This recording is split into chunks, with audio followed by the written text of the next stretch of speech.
So today I will be talking about these three, and well, honestly, I'm just going to talk about the one. I'll mention this one was terrible. It's it was honestly I find that a lot of it's I've been friends with a lot of people who are artists of sorts, and I guess I myself have aspirations in that direction, or whatever. I do paint and I enjoy it. But anyway, I've been really hoping that the art scene will change. I think it's been awful, frankly, since Picasso. So, no, before that. So honestly, I mean, there's some great things that managed to come out still, but anyway, I don't really want to talk about that. So, Picnic at Hanging Rock. Now this is a series, and this was 319 minutes. So, I didn't care for it as much as the movie. It tried to solve the mystery more, which more than the movie did, and that's the whole appeal of the movie, is that it has an uncomfortable ending. Nothing's solved. So, I don't know.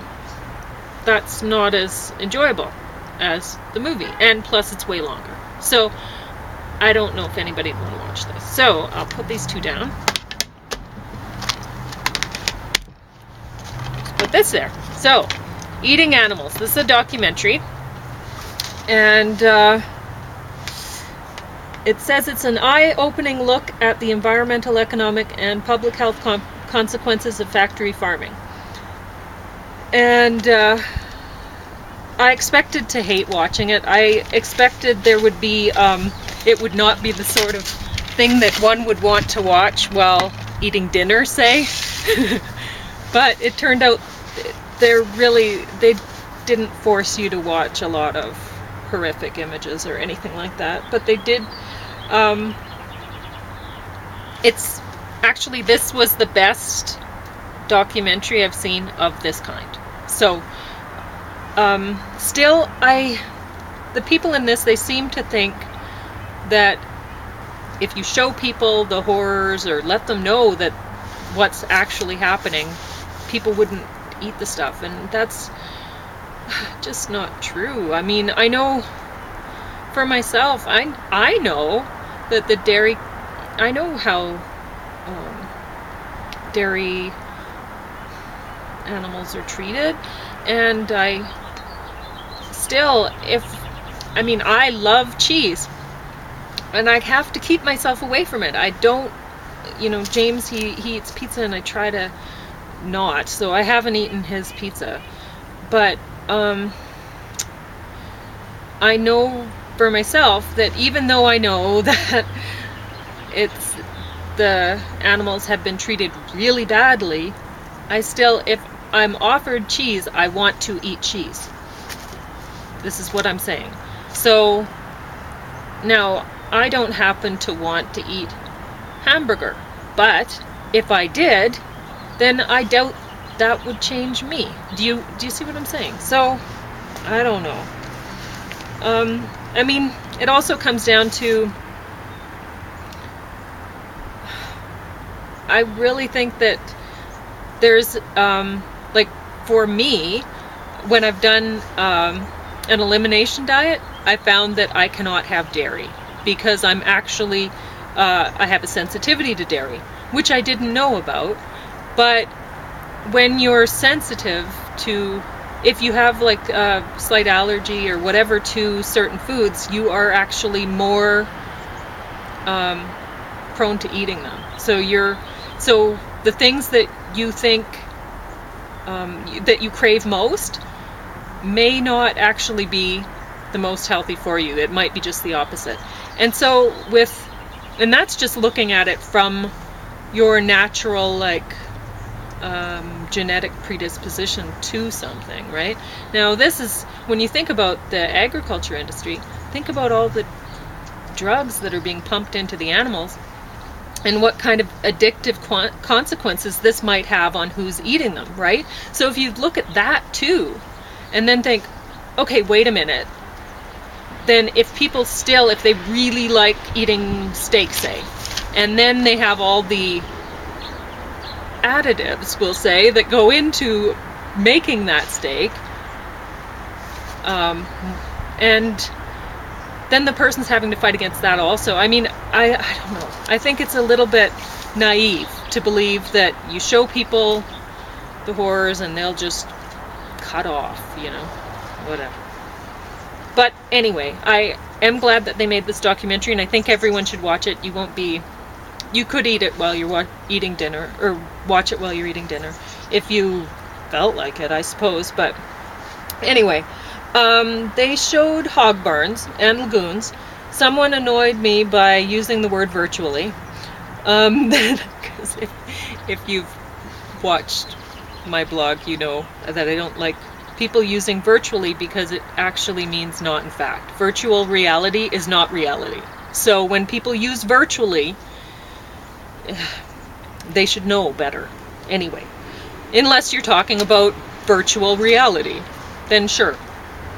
Then Colonel Sanders talked about using a pressure cooker to fry chicken. Then a contract farmer for Purdue Farms was interviewed. He said that you're on a treadmill of debt, because you get this great big well, in his case it was a chicken barn, right? You get the infrastructure in place, and then you're paying off the debt. You're paying off the debt, and you're on contract to raise the livestock. And anyway, so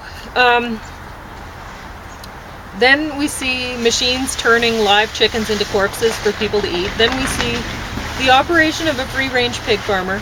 A man who raises free-range cattle sees meat as murder, but he gives his cows a good life. He thinks people wouldn't eat factory-raised meat if they knew the truth.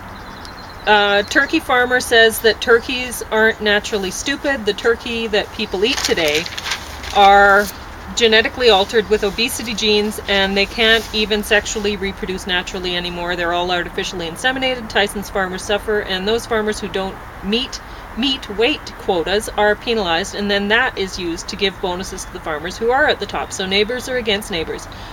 Tulare Lake, largest freshwater lake west of Mississippi, is now gone. Farmers redirected rivers from the lake. There are now huge dairy operations in the area. The cameramen are harassed while driving on a state roadway by a local farmer. The humane turkey farmer hates harvesting for Thanksgiving, but can't see a better way to do it. Part of being a farmer is making a living at it, he says. So, most slaughterhouses refuse to work with smaller farmers.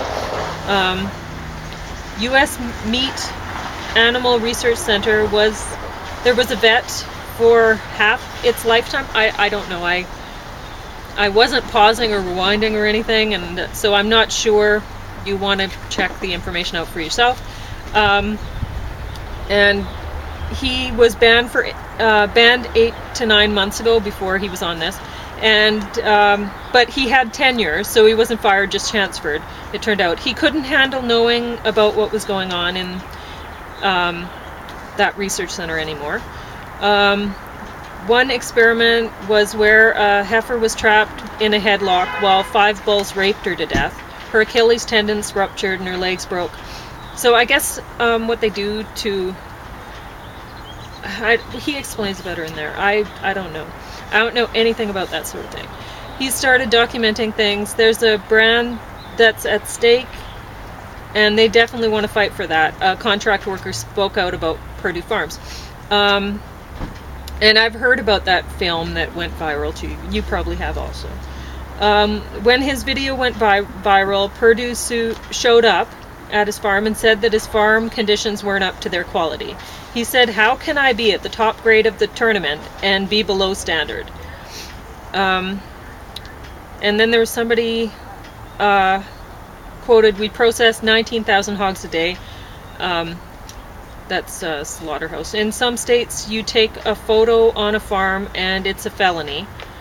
Ag gag was the dumbest thing Ag ever did, says another woman. The Humane Society